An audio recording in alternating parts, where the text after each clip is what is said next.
Yesu Kristo yeebazibwe. Bantu ba Katonda abalungi, mbabuuzaako mu linnya lya Mukama waffe Yesu Kristo. Era nga Yesu Kristo ke kakubo ako akatono akatuzaayo ewa Kitaffe, era Omwoyo Omutukuvu ye muyambi ku kakubo ako. Era akakubo ako katambulirako mmeeme, si mibiri gino. Bwe tugamba akakubo akatono twogera ku mmeeme ze zitambulira kakubo ako. Emmeeme zonna abaategeera Kristo be bali kakubo ako. Ate abo abataasembeza Kristo, abo abatanoonya mazima, ate bo bali ku kkubo eddene eggazi erigenda mu kusaanyizibwawo, nga Yesu bwe yayogera mu Matayo 7:13-14, n'agamba nti waliwo omulyango ogwo omutono, naye ate waliwo n'omulyango omunene ogugenda mu kuzikirira, era omulyango omutono abagulaba batono ddala, batono abaguzuula, naye omulyango omunene abagulaba bangi era abagutambuliramu bangi.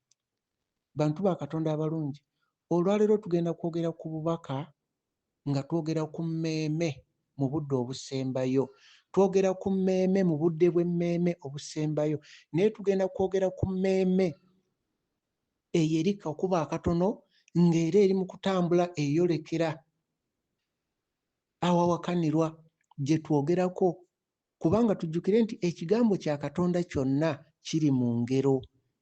Ekigambo kya Katonda kiri mu ngero. Katonda yagenderera kibeere mu ngero okuswaza abagezi b'ensi, batunule nga tebalaba, bawulire nga tebategeera. Abagezi b'ensi abo Yesu be yabeeranga nabo nga bamukaayanya, Abafalisaayo, bannaddiini, abo bonna bagezi ba nsi bagoberera amagezi gaabwe ng'abantu, era amagezi gaabwe ge gagenda obbatwala mu kufa, mu kusaanyizibwawo, ng'etula mu Baruumi 8:6, okugoberera endowooza y'omuntu kwe kufa, kubanga bo bagoberera ndowooza yaabwe. Kati tugenda kwogera ku mmeeme, tugenda kwogera ku mmeeme. Kuno ku nsi kuliko abantu abagoberera endowooza yaabwe, ng'era bamanyi n'ebintu bya Katonda, bo bamanyi, tujja bitegeera. Nga wola Abafalisaayo. Abafalisaayo bajjanga ewa Yesu nga bamugamba tubuulireyo akabonero. Kati bo nga baagala bamanye akabonero akanaabaawo ng'ensi egenda kuggwaawo, akanaabaawo ng'obwakabaka bwa Katonda bujja, nga bamugamba tulageeyo akabonero, tukolereyo akabonero, nga bo bamanyi singa banaalaba akabonero nga bategeera ekiseera kituuse. Kati bo amagezi gaabwe bo nga bamanyi nga bagamba ffe kasa tunaalaba akabonero nga tumanya ekiseera kyekyo, nga bamanyi abo bajja okwetereereza ne Katonda. Ekyokulabirako olaba mu Matayo, kati nga Matayo 16, soma okuva ku lusooka paka ku lwokuna. Matayo 16 olusooka paka ku lwokuna. Kubanga Abafalisaayo bano tebakkirizanga Yesu, naye ne bajja eri Yesu. Awo mu Matayo 16 kutandikira awo nga ku lusooka paka olwokuna, ne bajja eri Yesu nga baagala abeeko akabonero k'ababuulira oba k'abalaga, nga baagala akabonero. Naye Yesu n'abagamba nti nno basobola okulaba obubonero obuli oba katugeze enkuba egenda kutonnya oba tegenda kutonnya, n'abagamba basobola okutegeera obubonero obwo, basobola okutunula mu bbanga ne balaba, ne bamanya ebire oba ebifaanano oba bimyufu, ne bamanya obudde leero bulungi. N'agamba naye temusobola kumanya kabonero ka biro bye mulimu, temusobola kumanya kabonero ka biro bino, kubanga bo tebaafanga ku mmeeme, baatunulira mibiri gyabwe ng'abantu, nga tebamanyi nti bazibe b'amaaso. Yesu n'abagamba omulembe guno omwonoonyi tegugenda kuweebwa kabonero. Yesu n'abagamba akabonero kokka ke bagenda okuweebwa ke kabonero akaweebwa nnabbi Yona. Bantu ba Katonda abalungi, Yesu yamala okwogera ekyo n'Abafalisaayo n'avaawo n'agenda. Ebyo solo biraba mu Matayo 16 okuva ku lusooka paka ku lwokuna. Bo mu magezi gaabwe ng'abantu nga bamubuuza bubonero, bo nga bamanyi tunaalaba akabonero bwe kati nga tumanya kyekiseera. Era n'olwaleero abantu bangi ku nsi bamanyi ffe tunaalaba akabonero kano ne tulaba ne kali. Yesu n'abagamba nti omulembe guno omwonoonyi tegugenda kuweebwa kabonero, naye okuggyako akabonero akaaweebwa nnabbi Yona. Bantu ba Katonda abalungi abaasoma ku Yona, abaasoma ku kitabo kye kya Yona, kati kino kye tugenda okwogerako kiri mu kitabo kye kya Yona essuula ey'okuna. Soma olunyiriri va ku lw'omukaaga paka ku lw'ekkumi mu kitabo kya Yona essuula ey'okuna va ku lunyiriri olw'omukaaga paka ku lw'ekkumi. Kuba we wali akabonero Mukama ke yalaga Yona, Yesu ke yali ayogerako. Kubanga Yona, tujjukire nti Yona bwe yagenda ng'afulumya ekibuga Nineeve, bwe yagenda n'atuula wamu, Katonda n'aleeta ekimera ne kikula ne kiwa Yona ekisiikirize. Yona n'asanyuka, n'atunuulira ekimera kino n'asanyuka. Ate Katonda n'aleeta olusiriŋŋanyi ne lutandika okulya ekimera kino ne kiwotokerawo mangu nnyo ekiro ekyo. Yona n'awulira obusungu, n'awulira bubi nnyo, Yona n'akaaba. Ekimera kino okuwotoka ne kisaanawo mangu, ke kabonero Yesu ke yali ayogerako. Ekimera kino kikiikirira obutonde, obutonde bwonna bwonna okuba nti busaanyizibwawo. Nga bw'olaba amataba bwe gajja ne gabikka ebitonde byonna, n'omuti ogusingayo obuwanvu ku kasozi byonna ne bibeera mu mazzi. Yesu yali ategeeza nti akabonero ke balinda bagenda kulaba kusaanyizibwawo kwa nsi, ng'ebitonde byonna byonna biggwaawo, ensozi, ennyanja. Ke kabonero ke baliraba nga Yona we yalaba ekimera kino nga kiwotoka. Naye ki ekyatta ekimera kino? Katonda yaleeta lusiriŋŋanyi, yaleeta lusiriŋŋanyi. Kati Yesu kyali agamba Abafalisaayo bano nti akabonero ke balinda bagenda kulabiraawo ng'ensi eri mu kusaanyizibwawo, ng'obutonde buli mu kusaanyizibwawo. Bantu ba Katonda abalungi, tugenda kwogera ku mmeeme. Tugenda kwogera ku mmeeme mu budde obusembayo, emmeeme mu budde obusembayo. Naye ffe tugenda kwogera ku mmeeme ezo eziri ku lugendo okuddayo ewa Kitaffe, eziri kakuba akatono be twogera nabo. Kubanga emmeeme nga bw'olaba nti olugendo lw'emmeeme Mukama alutulagira ne mu bulamu bwa Enoka. Olaba bw'osoma mu Lubereberye 5 okuva 21 paka 24, ojja kulaba nti Enoka yabeerawo emyaka 65 nga tannazaala mwana, yali tannazaala Methusela, n'abeerawo emyaka 65. Enoka lived 65 years. Awo eyo eringa nga stage esooka ey'emmeeme. Nga talina mwana, bategeeza mwana wa Katonda. Kati Enoka we yamala okufuna omwana ate n'atambula ne Katonda.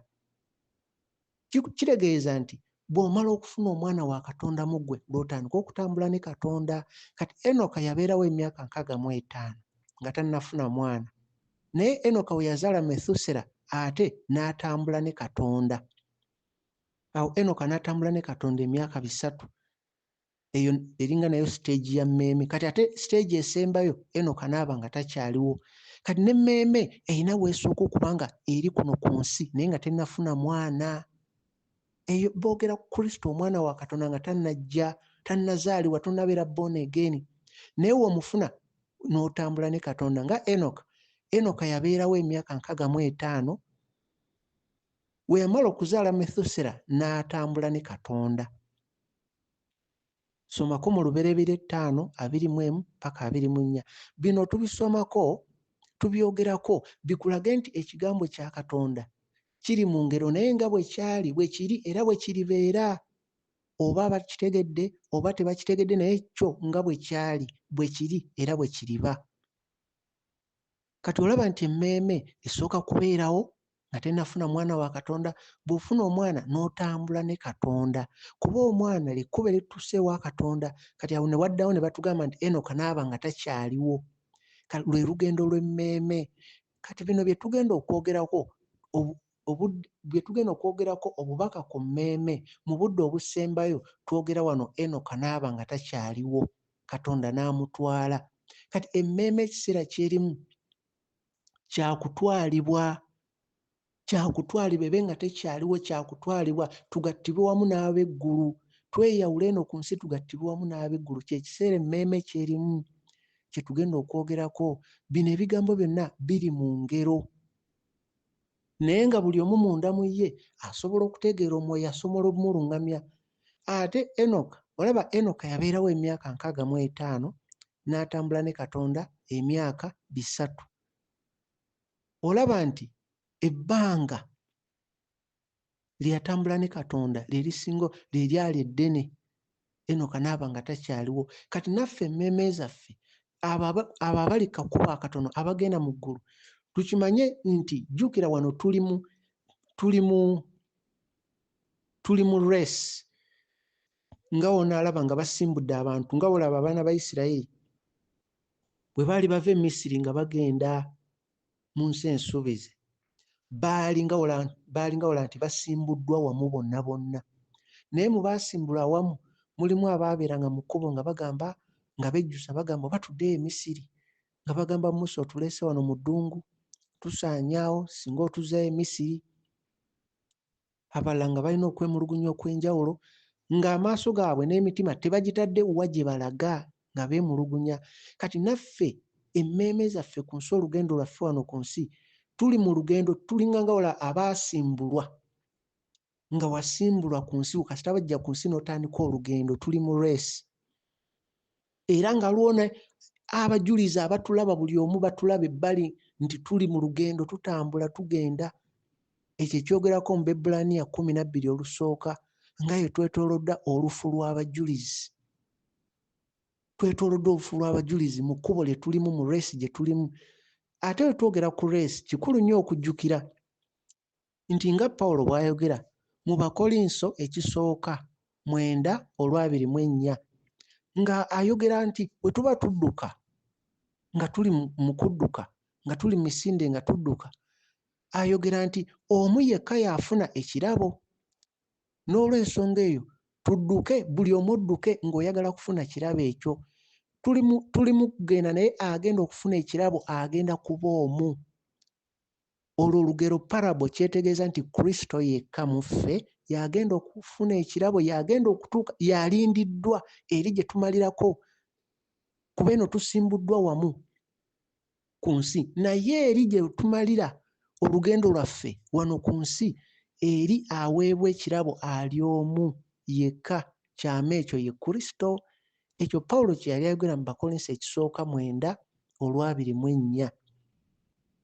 Kati wano ku nsi ffe tuli mu lugendo, naye mu lugendo kano akaseera ke tulimu tusemberedde okumaliriza, tutandise okulengera bulungi nnyo olugendo we luggweera, era tutandise okulengera nti eri balinze mwana wa Katonda Kristo yekka yekka. Kati olugendo lwaffe tuli mu kudduka nga tukula mu ye, gye tutuukira eri gye tumalira olugendo balabe Kristo atudde mu ffe, yekka yaweebwa ekirabo. Kati ekyo Pawulo kye yategeera mu Bakolinso ekisooka 9:24, n'agamba tudduka, naye mu kudduka agenda okuweebwa ekirabo, omwanguzi agenda kubeera omu.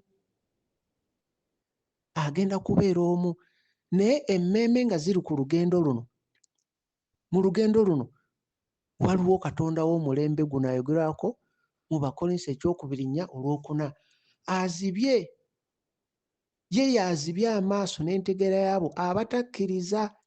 Kati abo bwe bazibye amaaso mu lugendo tebalaba gye tulaga, abo bwe bazibye amaaso tebalaba gye tulaga.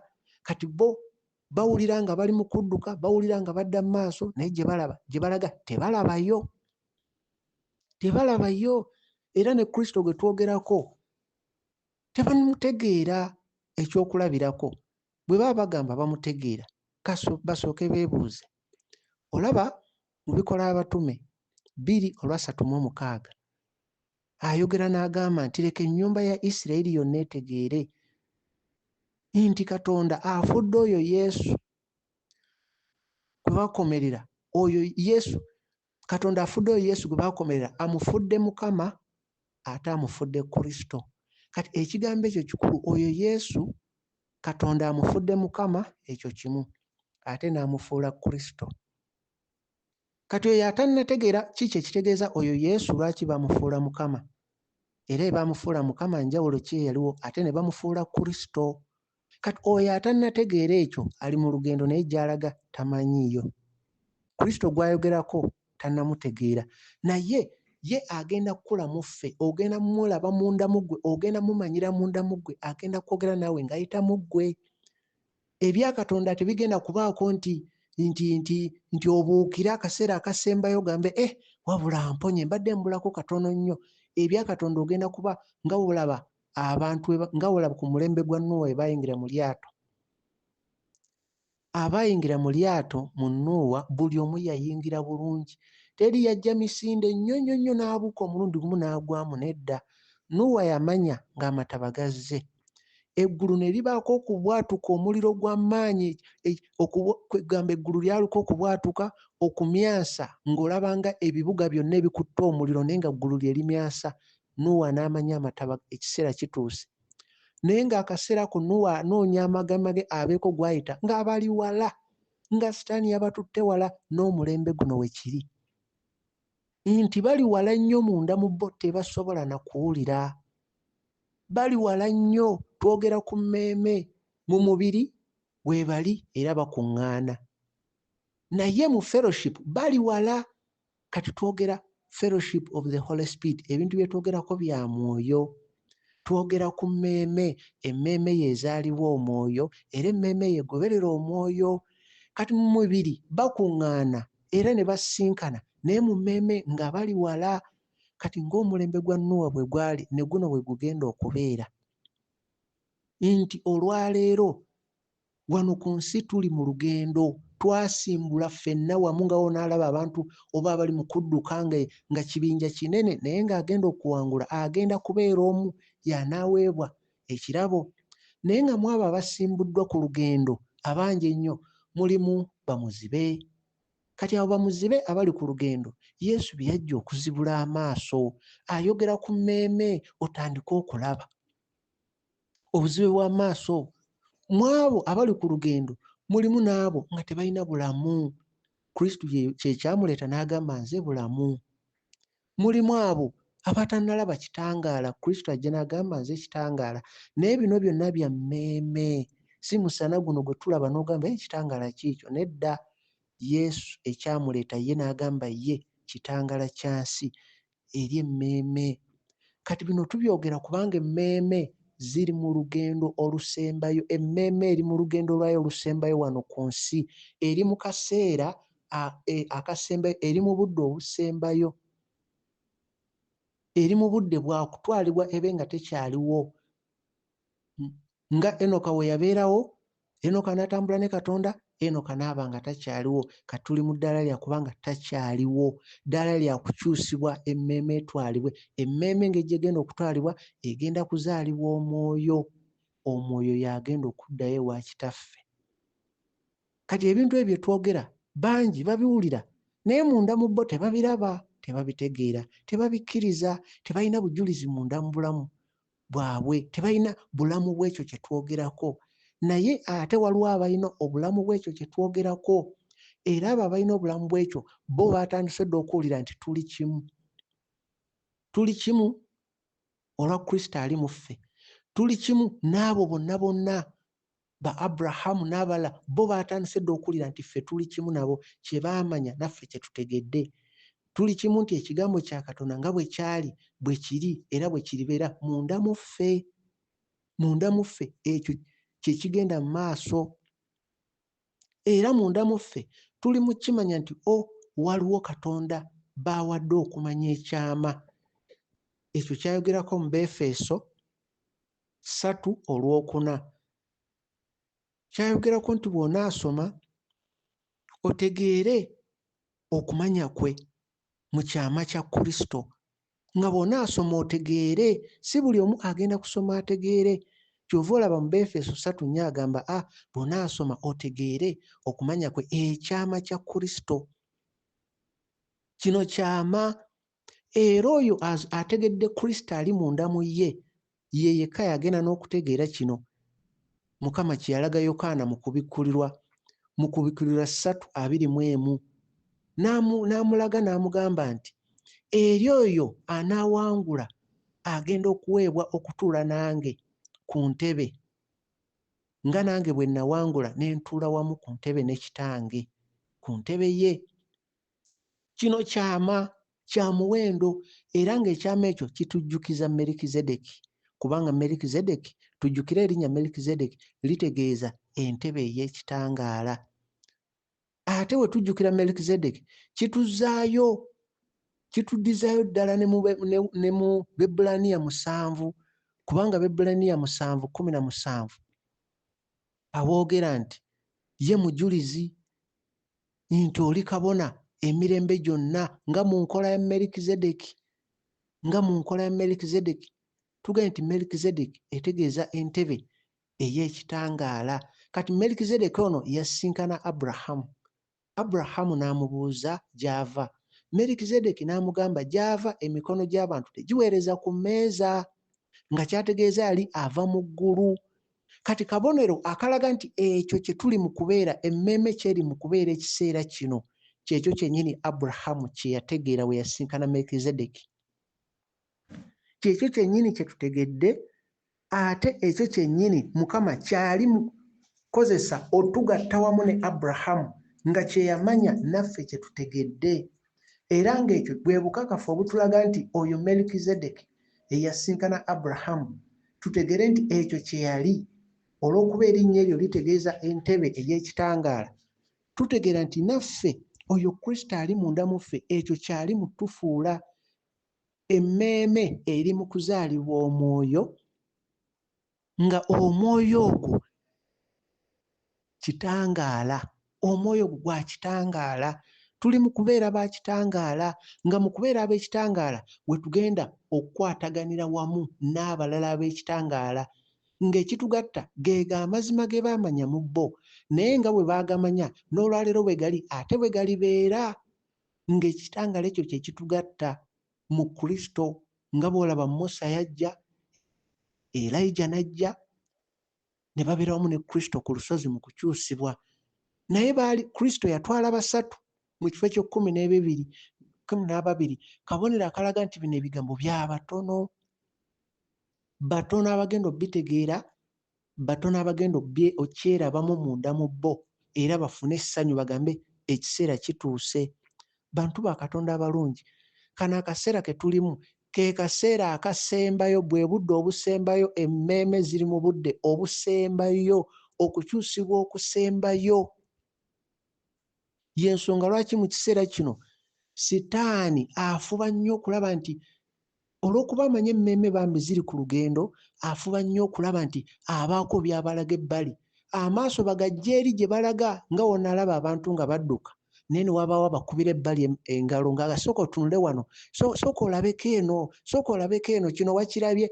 Olwo amaaso gajja eri gy'olaga, osooka osikattira oti otegeere luvannyuma nti sipiidi gye naliko kino kye kyanyimiriza, bankyusa ne bampita. Kati ye Sitaani ali mu kulwana kukyusa bantu, emitima agiggye Katonda, abazze ku bintu ebirala. Ekifo ky'okuwulira ekigambo amaaso bagazze ku bintu ebirala, olwo Sitaani ye aba ali mu bbawangula. Naye bantu ba Katonda abalungi, ekiseera kye tulimu nga wola Pawulo w'agamba Bakolinso 9:24, emisinde gye tuliko omuwanguzi agenda kuba omu. Gwadde ebbali n'otunula emabega ne bakuzza emabega, okikola ku lulwo, era gw'ogenda okudda emabega ku lulwo. Sitaani yagenda kuteekayo ebbali, abakuba mu ngalo, bakulage kino, bakulage kiri, aba famire bakuyite mu byekika, Sitaani agenda kukozesa buli kimu okulaba nti akendeeza sipiidi koddukira. Agenda kulaba Sitaani afuba okulaba nti abaako byakuwa bikuzitoowerere, obe ng'ozitowa nga tokyagenda ku sipiidi gy'obadde olina kugenderako. So nga tulina kubeera kitangaala nga tuwewuka. Bantu ba Katonda abalungi, ebintu bino bye twogerako, fumiitiriza munda mu ggwe olugendo olw'oliko, enkolaganayo ne Kristo. Kye twogerako ky'owulira mu ggwe, ky'owulira bwe kiri ddala oli omu ku bo. Ensi egenda kutegeera luvannyuma nti baalekeddwa. Nuuwa ye yali yategedde dda nti bano baalekeddwa, kasita yalaba okubwatuka okw'eggulu, okumyansa okw'amaanyi nga eggulu liringa eriko omuliro, n'amanya amataba gatuuse. Naye ng'abantu bali wala baagenze dda mu bikujjuko by'ensi nga ne waayogera tebasobola kuwulira, nga Sitaani yabatutte dda naye nga batutte mu bintu ebiggwaawo eby'akaseera. Tebamanyi nti bagenda okulaba akabonero kali Mukama ke yalaga nnabbi Yona, obutonde nga buggwaawo, ng'ekiseera kiyise. Bo baasuubira nga balaba eryato alirisitula atya alitwala eri ku mazzi, ng'eryato nga ddene. N'olwaleero bangi abagamba tujja kutegeera, tulina bwe tujja okutegeerera tutereeze. Bantu ba Katonda abalungi, ekyamazima bangi bali mu kulekebwa, bali mu kulekebwa mu kaseera kano kennyini, bali mu kulekebwa mu kumanya okwa Katonda, okutegeera Katonda, bali mu kulekebwa mu kutegeera Kristo, kubanga tugenda gattibwa tutya? Kubanga agenda kubaawo embaga y'omwana gw'endiga, ababiri bafuuke omu, ekkanisa ne Kristo babeere omu. So ng'ate ekyo nakyo kyama lugero. Bwe tulaba mu Befeso 4:13 walina kye watulaga engeri gye tugenda ogattibwa wamu naye. Befeso 4:13 okutuusa ffenna bwe tulituuka. Ekigambo ekyo kikulaga nti waliwo we tugenda okutuuka ffenna abanaabeera kitundu ku kyo, waliwo we tugenda okutuuka nga ffenna we tutuuse. Nga woolaba abaali mu lyato bonna bwe bajja ne bayingira mu lyato, bonna ne bategeera nti awo kati bonna be batuuse. Kati ffenna tujja kutuuka mu bumu obw'okukkiriza. Obumu obw'okukkiriza.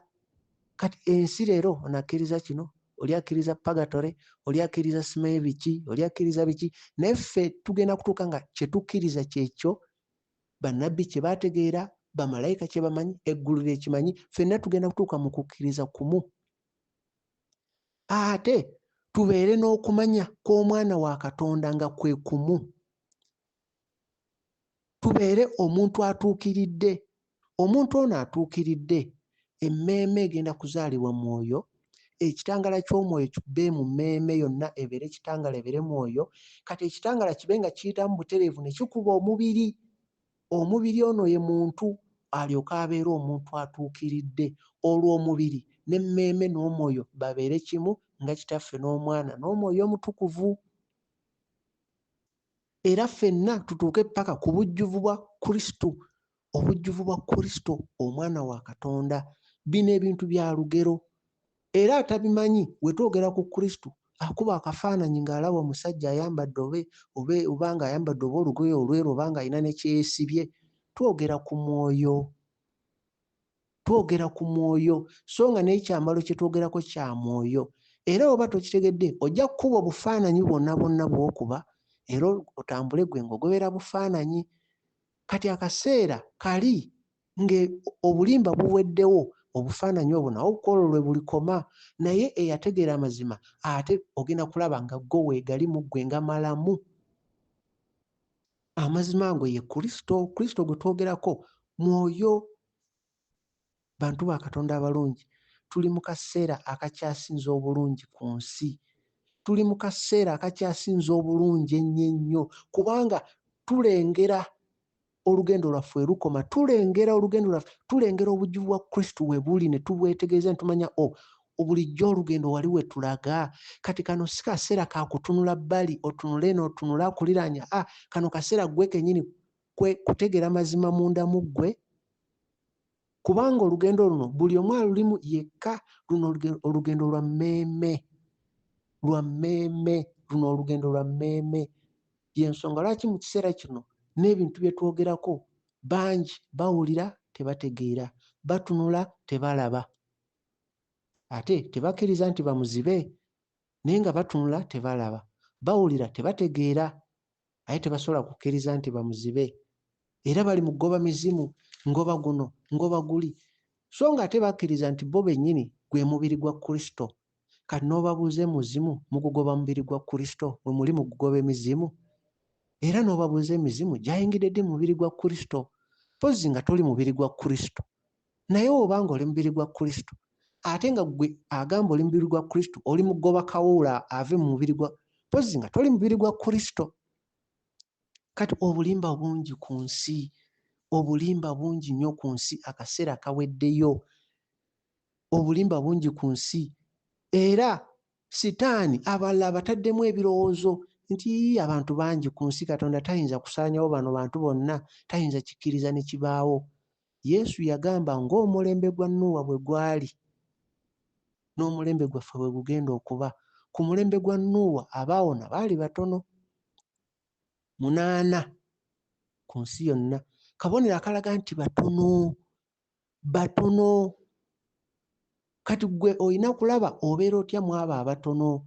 Kano akaseera ke tulimu budde bwa mmeeme obusembayo, budde bwa mmeeme obusembayo. Era oyo anaasanyuka agenda kusanyuka ye nga ye, n'oyo anaakaaba alikaaba ye nga ye, bw'omu bw'ati bw'ati. Naye ekitunula ge mazima aganaabeera munda mu ggwe, ge wategeera era ge wakkiriza. Kristo ali munda mu ggwe, y'oyo amazima ge wawulira ate n'ogakkiriza. Ye Kristo ali munda mu ggwe, kye kigambo kya Katonda ekiri munda mu ggwe. Era buli omu agenda kuweebwa nga ekipimo kya Kristo ekiri mu ye. Nga bwe tulaba mu Befeso 4:7, buli omu agenda kuweebwa nga ekipimo kya Kristo ekiri mu ye. Bino ebintu si bya kusaaga, olw'okubanga tuli mu lugendo ng'abaana ba Isirayiri bwe baali ku lugendo nga bava mu nsi y'e Misiri nga bagenda mu nsi ensuubize. Kati olw'okuba baali ku lugendo nga bagenda nga beetaaga okumanya kkubo ki lye bakwata, era nga beetaaga okumanya kkubo ki banaafunira obulamu, kuba oba oyita mu ddungu oba omanyi wajja kubaayo emisota, wajja kubaayo kino. Kati nga beetaaga okumanya kkubo ki lye banaakwata gye banaafuna obulamu, gye bataasanga binaabasaanyaawo. Kati naffe emmeeme nga ziri ku lugendo, Kristo ajja n'agamba nze kkubo. Kati emmeeme zitegeere tugoberera lino kkubo. Era n'agamba nze mazima, emmeeme zitegeere ye ge mazima era ye bwe bulamu. Ate n'atubuulira ye gwe mugaati ogw'obulamu, mugaati ogw'obulamu eri emmeeme. Kati olw'okuba emmeeme ze ziri ku lugendo, emmeeme kyekyo sitaani ky'afuba okukweka bangi baleme kyogerako. Era ababuulizi bangi nnyo, ng'oyagala ayogera ebigambo bitono nga bwe kisoboka, mugambe tubuulire ku mmeeme yokka yokka, kubanga kye kisinga obukulu. Yokka gye tuwangula wano ku nsi, teri kirala. Ffe tuli ba soul winners, tuwangula mmeeme. Era omubiri gwo gudda mu ttaka, omwoyo ne gudda ewa kitaffe, kati eno emmeeme. Kati emmeeme yeeyogerwako ekitono. Emmeeme bangi gye batamanyiiko ddala ddala, emmeeme gye batannategeera bulungi oba gwe mwoyo oba ye emmeeme. Kyokka ate emmeeme omulabe sitaani gy'ayagala. Kati ye aziba amaaso ne batagitegeererako ddala ddala, ye n'alyoka agitwala nga n'ekyomuwendo ky'abatwala tebakimanyi. Kati kiringa nga bwe banaakutuma mu nnyumba ne bakugamba genda ondeetere ekintu bwe kiti mu nnyumba yonna yonna, kino ky'oba ondeeterayo kyokka. Naye n'oyingira mu nnyumba eyo nga kye bakutumye tomanyi bwe kifaanana, nga tokimanyiiko wadde. Naye n'obeera mu nnyumba eyo obudde bwonna bwonna bwonna, naye nga bakubuuza kintu kye baakutuma kifaanana kitya, ng'ogamba naye emmeeme kandabe oba gwe mwoyo oba ye emmeeme. Naye nga obulamu bwo bwonna bwonna kye wajja okuwangula, ng'omulabe sitaani ye akuzibidde ddala ddala amaaso oleme kitegeerako wadde. Kati emmeeme kye kintu sitaani ky'atayagala bantu bategeereko wadde wadde. Ayagala babuulire ebirala byonna, ogenda kufuna visa, ogenda kukola kino, obeeraawo bw'otyo bakutwalirawo. Kaseera akasembayo yokka yokka emmeeme, ng'ebiri mu mmeeme ebyo weewali sitaani w'asinzira n'agamba ewange mu ye mulimu kino. Era emmeeme Yesu we yayogera ku mugagga oli eyali ayagala okutereka emmere nnyingi, yabeere ng'alaba ajja kulyako emyaka mingi. Yesu n'amugamba ekiro kya leero emmeeme eyo yeetaagibwa. Mu bintu byonna byonna eby'obugagga bye yalina ku nsi, Yesu n'amugamba emmeeme eyo yeetaagibwa. Ng'olina okwebuuza omwami oyo yali alowoozezaako ku mmeeme ye eryetaagibwa? Ye mmeeme lwaki eba yeetaagibwa? Ye yali afuddeyo ku mmeeme agiteeketeeke ng'akimanyi eryetaagibwa? Gwe emmeeme yo wali okirowoozaako nti ejja kwetaagibwa? Era oteeseteese otya? Era okimanyiko nti emmeeme yo eri mu lugendo? Okimanyi nti naffe ffenna abali ku nsi ng'abaana ba Isirayiri bwe baali ku lugendo okuva e Misiri, naffe mmeeme ze ziri mu lugendo. Era emmeeme eyo yeewulira okuva ew'omwoyo. Era emmeeme yo Katonda gy'ayogera nayo kyava agamba nti goberera omwoyo togoberera omubiri. Ayogera na mmeeme, ayogera na mmeeme. Era ffe tuli bawanguzi ba mmeeme, tuwangula mmeeme. Naye emmeeme sitaani gy'afuba okulaba nti bangi tebagitegeerako ddala ddala ddala ddala ddala. Kubanga ye sitaani w'obanga emmeeme tolina ky'ogimanyiiko, akuleka n'osoma Bayibuli n'oyogera byonna byonna byonna by'oyagala, naye ng'emmeeme togimanyiiko. Ate Katonda ajja kutuukaga emmeeme eyo yeetaagibwa. Ate emmeeme eyo ye sitaani gy'ayagala. Kati ye gy'ayagala emmeeme eyo, ate ne Kristo gy'anunula. Era emmeeme yezaaliwa omwoyo. Kati ye sitaani wakweka okumanya ku mmeeme, osobola okusoma Bayibuli n'ogimalako, era gwe n'oba ng'oli mugumu ng'oga kati ndaba nga wendi weewo. Naye nga emmeeme mu kiseera kino eri mu kaseera, eri ku lugendo olusembayo. Emmeeme eri ku lugendo olusembayo. Kati ku lugendo olusembayo luno kye kiseera emmeeme ebe nga tekyaliwo, ezaaliwo omwoyo. Nga Enoka bwe yali nga takyaliwo. Kitegeeza emmeeme nga Enoka bwe yatambula ne Katonda. Jjukira Enoka ono yabeerawo emyaka 65 n'alyoka kati bwe yazaala omwana kwe kutambula ne Katonda. Yabeerawo emyaka 65 nga tannazaala, Methusera tannazaala mwana. Kati bw'azaala omwana n'atambula ne Katonda. Kati naffe twetaaga tumanye munda muffe nti bwe twakkiriza Kristo n'azaalibwa mu ffe kwe kufuna omwana. Omwana wa Katonda. Bino ebintu biri mu ngero patani okuva ku ntandikwa ku lubereberye paka ku bikkulirwa. Patani yonna yali eranga Kristo. Lyonna lyali ssomero litusongera ku Kristo. Kati nga tutuuka eri Kristo, ye atuluŋŋamye nga okwagala kwe. Ye nga kyova olaba eddoboozi lyayogera kitaffe n'agamba ono ye mwana wange muwulirizenga. Nga kyategeeza bwe tunaayita mu ssomero lino nga kapande katulaga eri Kristo, bwe tutuuka eri ye gwe tuba tuwuliriza. Kati bwe tutuuka ku ye tuba ate tetukyali kapande, wabula tuba tuli bajulizi nti mazima ddala akapande kano kaatusongera eri ono. Eddoboozi ne lyogera mu kubatizibwa, ono ye mwana wange muwulirizenga. Eddoboozi ne lyogera mu kukyusibwa ku lusozi nga Musa waali ne Eriya, ono ye mwana wange muwulirizenga. Era eddoboozi eryo lijja kusigala liwulirwa ne ku kaseera ng'emmeeme oli wekka bw'oti. Olitegeera nti ddala waaliwo obujeemu, bakubuulire ye kye yayogera naawe kye wakola. Tebagenda kukubuuza kya mulala yenna bagambe ate gundi yayogera bw'ati, ye ate ne gundi n'agamba bw'ati. Ono ye mwana wange muwulirizenga. Yali tatugamba mulala yenna wabula omwana we Kristo. Era oyo yabeerawo emirembe n'emirembe. Kati bino ebigambo twetaaga okubimanya kubanga emmeeme ziri mu kaseera akasembayo. Kyekiseera kino tulengera we tulaga tuti, tulengera we tulaga be bagenda okugabira ekirabo, tulengerawo bulungi newankubadde abalala tebalabawo, abalala bayimiridde mu lugendo, abalala baagala kutambula nga badda mabega, abalala bayina nnyo ennyonta okudduka emisinde n'okuyita ku bantu bonna naye ate bazibe. Nga kituufu balina okuyaayaana kw'amaanyi naye bazibe. Onaalaga wa gy'otalaba kubanga muzibe waakulembera muzibe bonna bagenda ggwa mu kinnya. Bantu ba Katonda balungi, tuli mu kaseera akakyasinza okuba akalungi.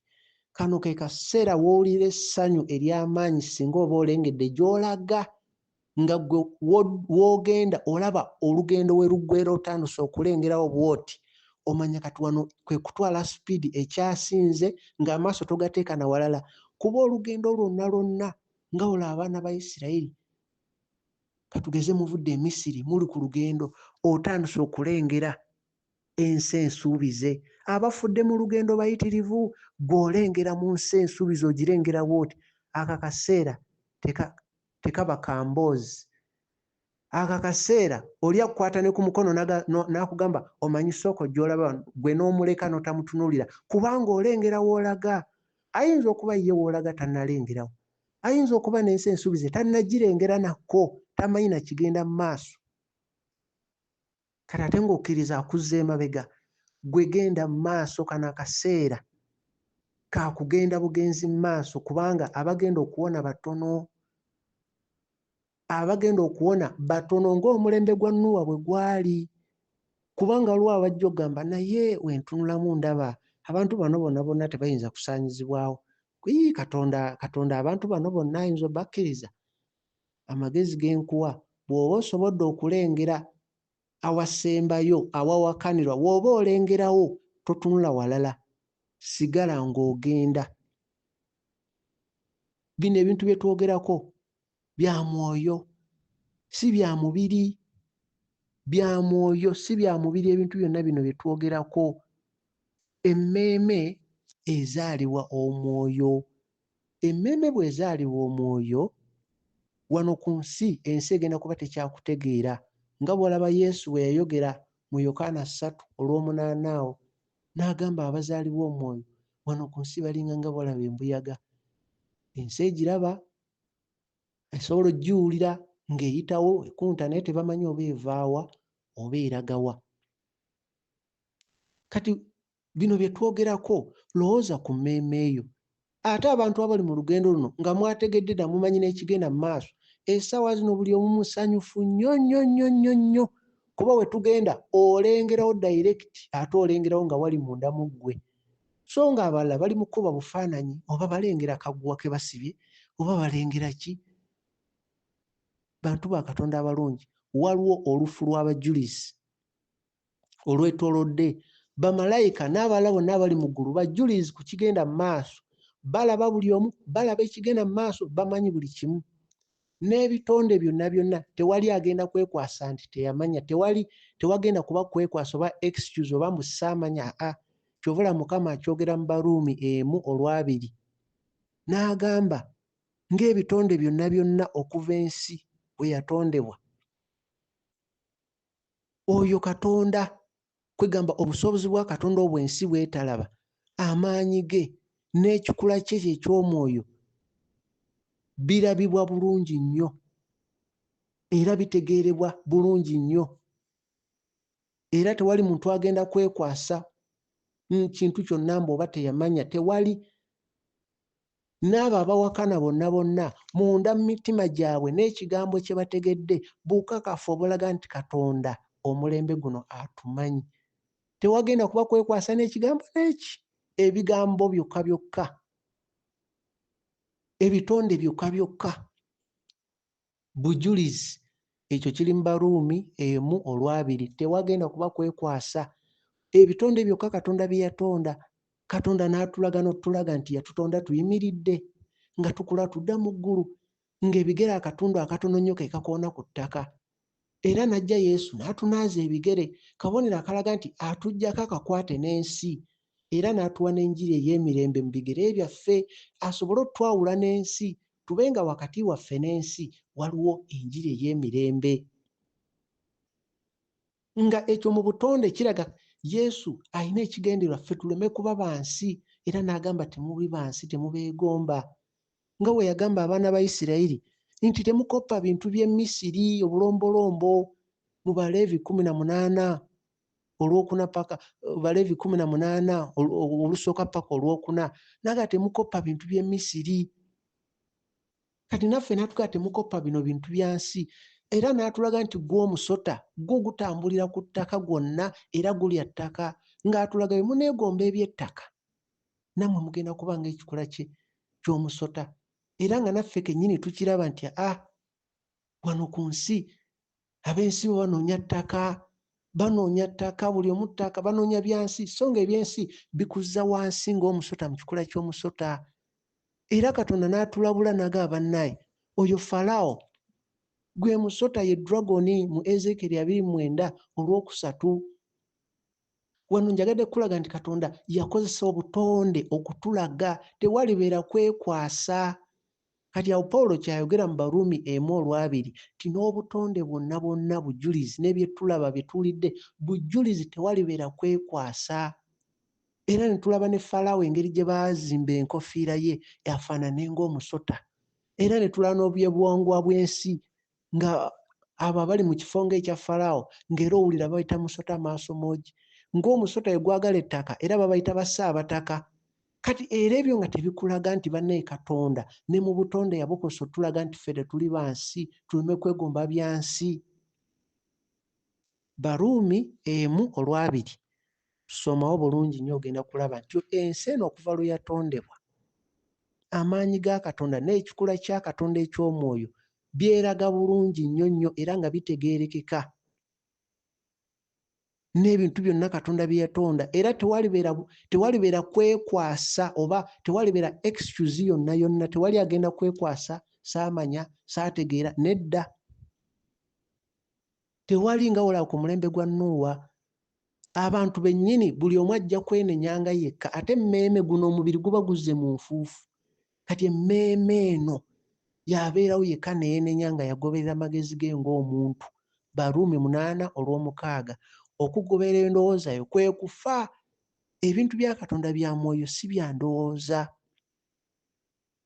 Ng'abaana ba Isirayiri bwe baali bava e Misiri ne batambula mu ddungu nga bangi naye abaatuuka baali batono. So nga eddungu eno lyalimu omusana mungi. Eddungu kye kifo ekibamu omusana mungi naye ate nga teri ttaka ggimu.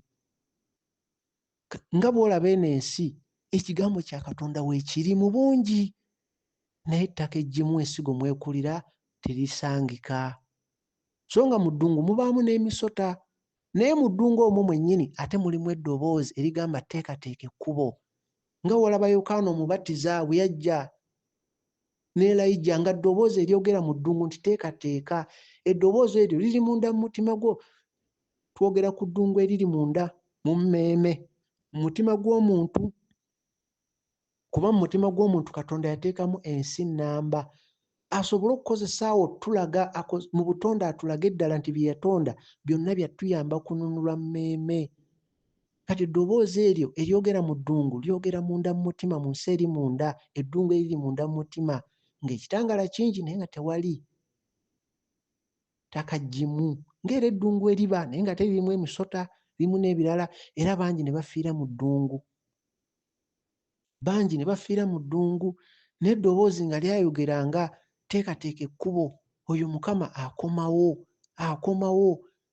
Kati eryo eddoboozi lyogera munda mu mutima gwo nti teekateeka.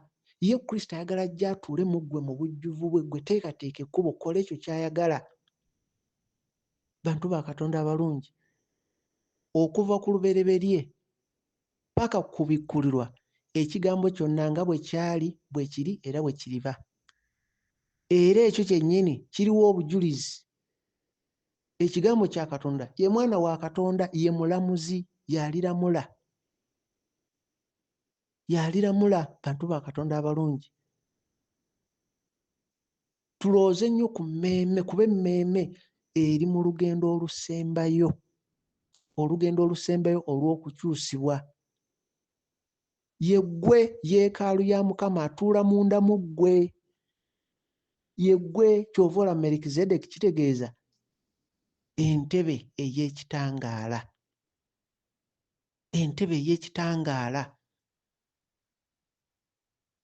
Atuula munda mu ggwe. Kati ayagala akule mu ggwe paka ku bujjuvu bwe. Waakula paka mu bujjuvu bwe olwo emmeeme etuuse wali awakanirwa era oyo yekka Kristo ajjudde mu bujjuvu bwe aweebwe ekirabo, aweebwe ekiwakanira. Ye nga bwe yawangula n'atuula ku ntebe ya Kitaffe naye agamba mu kubikkulirwa 3:21 n'agamba oyo anaawangula nja muwa atuule nange ku ntebe nga nange bwe nawangula ne ntuula wamu ne Kitange. Olwo y'ensonga lwaki Pawulo ayogera bwe twayogedde mu Bakolinsi ekisooka 9:24 nti newankubadde tuli bangi nga wonaalaba mu misinde oba mu lugendo ng'abantu badduka, naye aweebwa ekirabo abeera omu. Kati ye Kristo bino ebintu bya lugero okuswaza abagezi b'ensi eno batunule nga tebalina kye balaba, bawulire nga tebategeerako wadde, kubanga kye bagezaako okutegeera ate banoonya ngeri gye bakisaanyaawo. Naye ate ekigambo kya Katonda tekisaanyizibwawo. Y'ensonga lwaki emirembe gyonna okuva ensi we yatondebwa abafuzi bangi ababeerawo oba abantu abagagga oba baani, naye kati Musa ku mulembe gwe tetujjukirayo bagagga bonna, twogera ku Musa olw'ekigambo ekyali mu ye. Kabe Aburahamu, kabeere mulembe gw'aba Pawulo. Bannange, era ekyo tekitulabula nti naffe ku mulembe gwaffe balijjukira kigambo kya Katonda bwe kiba kyali munda mu ggwe nga ku Nuuwa, kubanga kyo tekyegaanika, kibeerawo nga bwe bujulizi obuliwo obulaga nti ddala Katonda ali naffe. Ekigambo nga Mukama kye yawa Musa n'amulaga nti waliwo Adamu, waliwo Eva. Musa teyaliiwo, naye ebyo ebigambo n'olwaleero tumanyi nti Adamu yaliwo, Eva yaliwo, kubanga Mukama yakiwa Musa. Kati ekigambo kyekyo kiramu okuva ku ntandikwa n'eleero paka ku nkomerero. Ekigambo kye kiramu. Era Musa newankubadde omubiri guno gwe tukwatako wano ku nsi gw'olaba gwateekebwa mu ttaka, naye olw'okuba ekyali mu ye yali ategedde amazima, y'ensonga lwaki yasobola okujja mu kukyusibwa n'alabika eri Kristo. Era eddoboozi ne lyogera nti ono ye mwana wange muwulirizenga, ng'eddoboozi ligamba Musa, ligamba Elijah, ligamba naffe ffenna abali ku nsi nti ono muwulirizenga. Nga kabonero akalaga nti byonna bye twawulira bannabbi bonna kaali kapande nga katusongera eri Kristo. Kati nga bwe tutuuka eri ye, oba ggwe Elijah oba ggwe Musa, Katonda akugamba ono ye mwana wange muwulirizenga. Tuli mu kaseera akalungi akakyasinze ak'omuwendo, era nga mu kaseera kano tulina okugoberera, tulina okutambulira akakubo ako akatono, emmeeme eri mu kiseera ekisembayo. Kano ke kaseera akalungi ennyo ke tulimu, ke kaseera ak'omuwendo, nti tusemberedde okuwulira Kristo munda mu ffe ng'ayogera nti kiwedde. Tusemberedde, kano ke kaseera okukkiriza kw'okumanye, okutegeerera, owulire nga kukwatibwako, era owulire n'ekipimo kyako olwa Kristo ali mu ggwe, essuubi eriri mu ggwe olimanye, n'okwagala kwa Katonda okuli mu ggwe okumanye. Newankubadde ensi yo eri mu kulaga okwagala okwayo.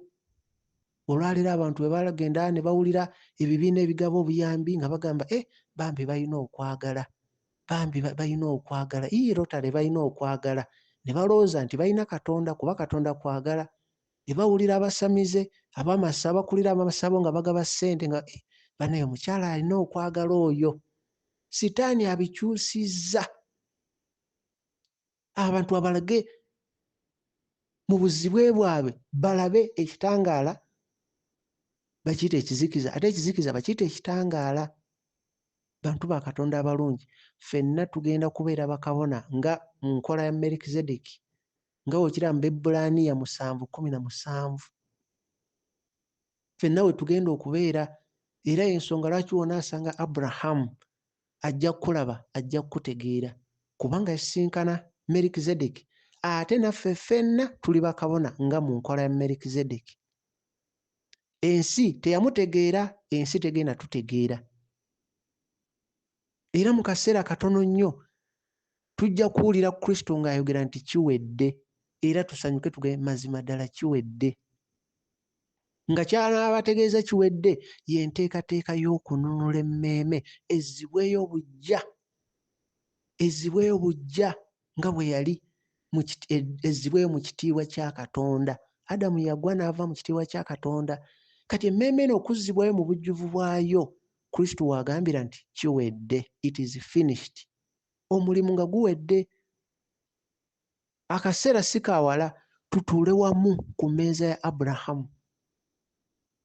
Olugero lutuukirire olwogera nti beesiimye abaliira wamu ku mmeeza ya Aburahamu.